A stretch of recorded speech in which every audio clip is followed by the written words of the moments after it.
Yeah, so I made straight A's all the way through school. And my name's Sean Diablo Mills. I made straight A's all the way through school. And I ended up getting my GED. I did make it to 12th grade. I got kicked out 3 weeks before graduation, but I had straight A's all the way through. And I wasn't kicked out just for that year, I was kicked out for the entire next year. And then when I went to go back, they told me I needed 2 years to complete. And then I was like, no, I'll just get my GED. And it was like, yeah, you'll have to go to class for at least a year to get your GED, and there's no route around it. So I said, yeah, okay. So I made a few calls and went and visited a few people, and I was taking my test the next week.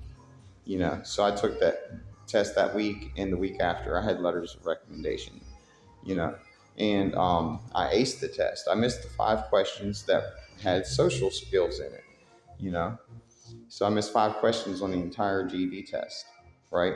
And this is after having been kicked out of school for an entire year, so the whole summer and the whole next year. And then I tried to go back. So it was 2 summers and a whole school year.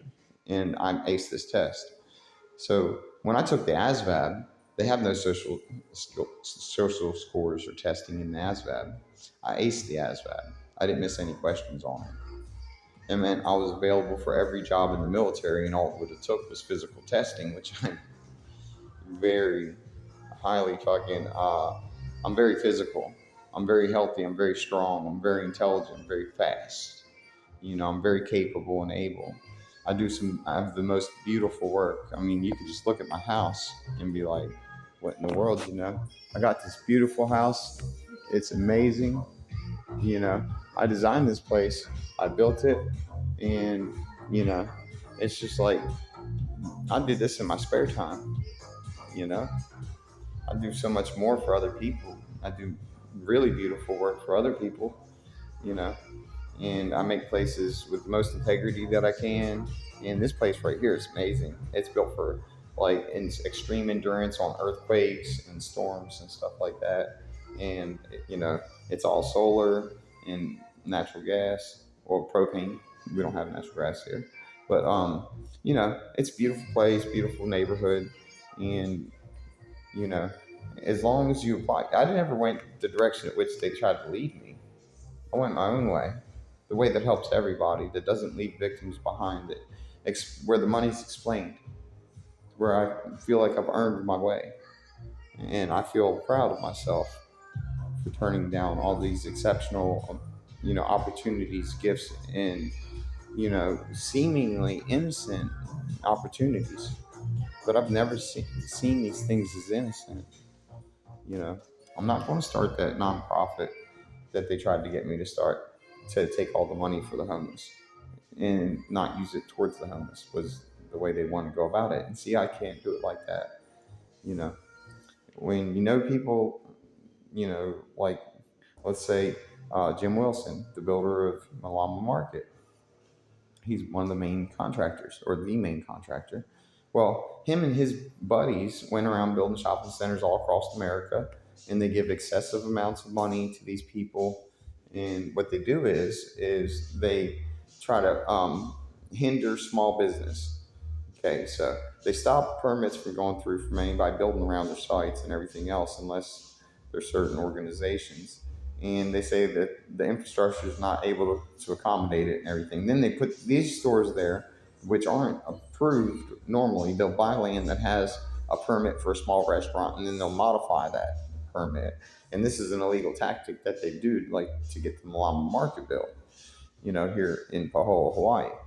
Now, they paid $125 million is what's said for permitting. And what I'm told is that that's to stop other businesses from being able to get approval.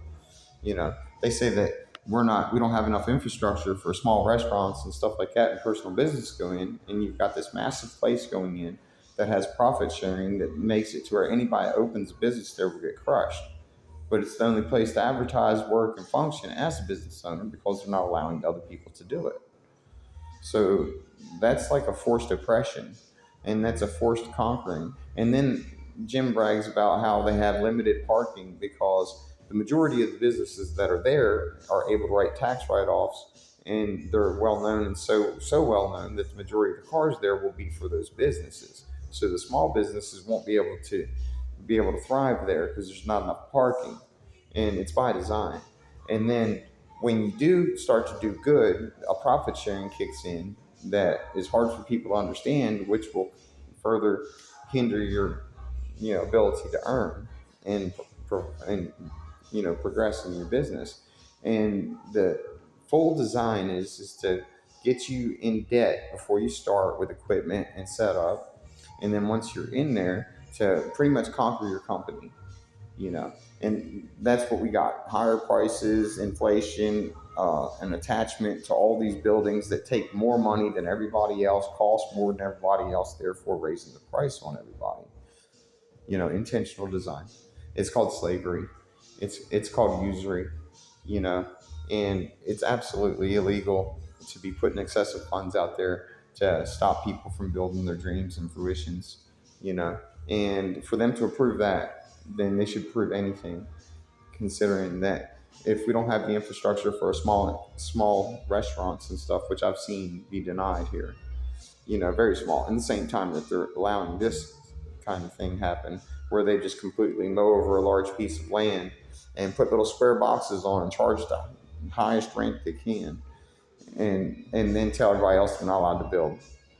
You know, it's pretty slick.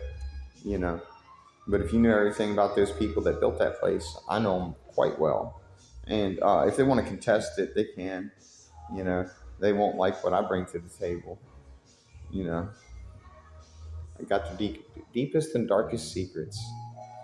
You know, but yeah, every one of those shopping centers built by the Sullivan Group, Sullivan Foundation, everything else, it's not what you think it is. It's a terrorist that are using our government to conquer our government and pull money and force influence and so forth. These are the guys that are going to, these major businesses are going to influence population control. They're going to influence transgender activity and promote those kind of things only because the people commit suicide more often, and it causes harm and disruption, and causes a lot of pain and heartache within the person that goes through the situation and everybody around them. It's just a shame. So they're doing all these things, and it's like, can't you promote something good? I mean, honestly, you're so mad everybody's against you, but you're trying to destroy everybody. You know, when you stop trying to destroy everybody, and I'm not talking to you who's listening, I'm talking to the person you shared this with. When you stop trying to destroy everything, and you just realize that, you don't take to have something. You create, you build, you help, and there's extra. There's so much extra when everybody's able to do what they can do. you know and the greedy people to say that they don't want us to have enough to be able to do what we can do means that they're not going to have anything either, and there's nothing there. And you're like, oh, poverty, it's a design. you know you got a some negative or a some positive economy. We're in a some negative economy, turn it into a some positive economy, and there you go, dude. Like, all done. Follow a real economy plan instead of your dumb bullshit. I mean, what the fuck? You know, there's a lot of reasons why I'm the leader of the Masonic Temple. You know, and transactions, the only thing stopping people from fucking having a good, fruitful life. These people that live by transaction in these big businesses. You better fucking speak your voice and provide for your soul.